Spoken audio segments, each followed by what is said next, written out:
어제까지 분명히 있던 동네 빵집, 내가 그렇게 좋아하던 단골 식당, 혹시 이런 가게들이 어느 날 갑자기 사라진 경험 다들 있으시죠? 왜 이렇게 우리 주변에 익숙한 가게들이 약속이라도 한 것처럼 문을 닫는 걸까요? 오늘은 바로 이 백만 자영업 폐업 시대 그 뒤에 숨어 있는 진짜 이유를 한번 제대로 파헤쳐보겠습니다. 진짜 요즘 길 걷다 보면 이런 글씨 너무 자주 보이지 않나요? 폐업 정리, 임대 문의. 이제는 뭐랄까 너무 익숙해서 오히려 더 마음 아픈 그런 일상의 풍경이 되어버린 것 같아요. 이게 무슨 저 멀리 있는 대기업들 얘기가 아닙니다. 바로 우리 동네 모퉁이를 돌면 있던 그 커피숍, 출출할 때 찾던 김밥집, 그리고 단골 옷가게처럼 우리 삶의 한 부분이었던 정말 소중했던 공간들에 대한 이야기예요. 자, 그렇다면 도대체 왜 이게 우리의 새로운 현실이 되어버렸을까요? 그냥 단순히 경기가 안 좋아서 그래라고 말하기엔 그 이면에 훨씬 더 복잡하고 또 근본적인 이유들이 숨어 있거든요. 그럼 지금부터 우리가 그냥 겉으로만 보던 그런 뻔한 대답들 말고요. 저 깊은 수면 아래에 가라앉아 있는 진짜 원인들을 하나씩 하나씩 건져 올려보겠습니다. 자, 여기서부터가 진짜 중요한데요. 핵심은 바로 이거예요. 이게 그냥 가게 하나하나가 장사를 못해서 망하는 게 아니라는 겁니다. 아예 이 자영업이라는 판, 이 경제 구조 자체가 통째로 바뀌어버렸다는 거죠. 아니, 그러면 그 경제 구조라는 게 대체 어떻게 바뀌었다는 걸까요? 지금부터 우리 눈에는 잘 보이지 않았지만 결국 가게 문을 닫게 만드는 그 5가지 구조적인 변화를 하나씩 짚어보겠습니다. 이 5가지 변화는요, 서로 아주 끈끈하게 얽혀 있습니다. 첫째는 도저히 감당이 안 될 정도로 치솟는 비용. 둘째, 아무리 벌어도 정작 내 손에는 남는 게 없는 이상한 수익 구조. 셋째, 손님들이 전부 온라인으로 떠나버린 것. 넷째, 이건 뭐 전쟁이라고 할 만큼 너무 치열해진 경쟁. 그리고 마지막으로 어중간한 건 아예 안 팔리는 중간 시장의 실종입니다. 자, 그럼 첫 번째 이유부터 한번 자세히 들여다볼까요? 첫 번째 이유는요, 바로 이 치솟는 비용입니다. 월세 오르죠, 인건비 오르죠, 심지어 전기세, 가스비까지 안 오르는 게 없어요. 그런데 그렇다고 해서 메뉴 가격을 확 올릴 수 있냐? 그럴 수도 없죠. 당장 손님 끊길까 봐요. 결국에는 열심히 일하면 할수록 오히려 더 힘들어지는 그런 악순환에 갇히게 되는 겁니다. 와, 이 그림 좀 보세요. 돈이 대체 어디로 다 새나가는지 정말 확실하게 보여주죠. 우리가 카드로 결제하고 배달 앱으로 주문하면 그 돈이 사장님 주머니로 바로 들어가는 게 아니에요. 배달 앱이 수수료를 엄청 떼가고 카드사도 수수료 가져가고 광고비에 월세까지 내고 나면 정작 사장님한테 남는 몫은 저기 저 작은 조각 저거 하나뿐인 거죠. 세 번째 이유는 바로 소비의 대이동입니다. 예전에는 퇴근길에 동네 가게 들러서 장을 봤지만 지금은 어때요? 그냥 침대에 누워서 스마트폰 몇 번만 터치하면 집 앞으로 모든 게 배달되잖아요.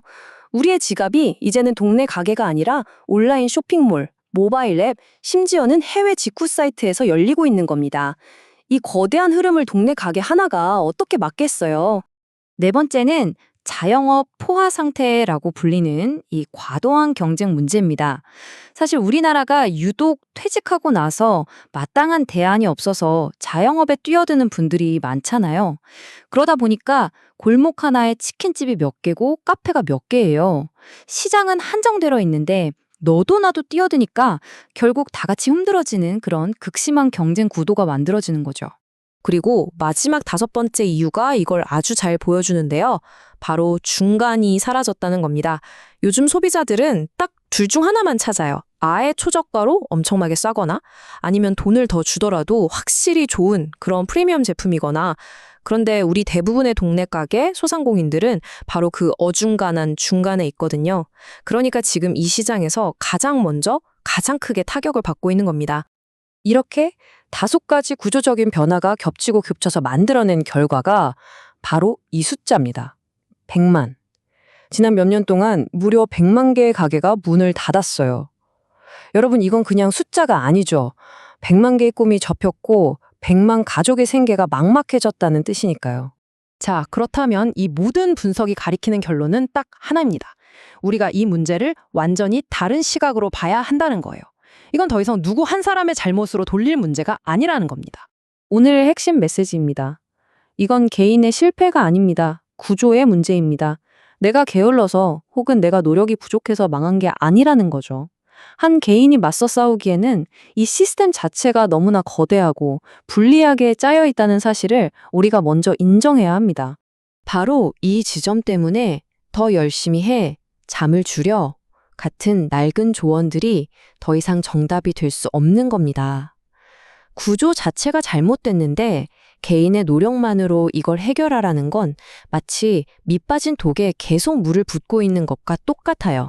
하지만 여기서 그냥 절망만 하고 끝낼 수는 없죠. 시대가 변했다면 우리도 새로운 시대에 맞는 생존 전략을 찾아야 합니다. 이 완전히 달라진 경제라는 땅에서 우리는 어떻게 길을 찾아 나아가야 할까요? 여기서 가장 필요한 건 바로 생각의 대전환입니다. 옛날에는요, 내 노동력과 시간을 투입해서 돈을 벌었어요. 내가 일한 만큼 버는 시대였죠. 하지만 지금 같은 새로운 시대에는요, 시스템이 돈을 벌게 만들어야 합니다. 내가 24시간 일하지 않아도 돈의 흐름이 계속 만들어지는 그런 시스템 말이에요. 그럼 그 새로운 길은 대체 어디에 있을까요? 시작은 이 변화된 구조를 정확하게 이해하는 것에서부터 출발해야 합니다. 그리고 언제까지나 돈을 쓰기만 하는 소비자로 남을 게 아니라 돈의 흐름을 만들어내는 생산자의 관점을 가져야 해요. 목표는 단순히 더 열심히 일하는 게 아닙니다. 내가 없어도 돈이 벌리는 시스템을 만드는 것, 즉 다르게 일하는 방법을 찾아야 하는 거죠. 이 모든 생각의 전환을 딱 한 문장으로 정리할 수 있을 것 같아요. 지금은 힘든 시대가 아니라 바뀐 시대다. 힘든 시대는 그냥 참고 견디다 보면 언젠가 지나갈 수 있지만 바뀐 시대는 그 변화에 내가 적응하고 스스로 바뀌지 않으면 절대로 살아남을 수가 없습니다. 그래서 마지막으로 이 질문을 여러분께 던져봅니다. 게임의 규칙이 이토록 완전히 바뀌어버린 지금, 이 변화의 흐름을 제대로 읽고 과감하게 방향을 트는 사람에게는 과연 이 새로운 시대가 어떤 놀라운 기회를 가져다 줄까요?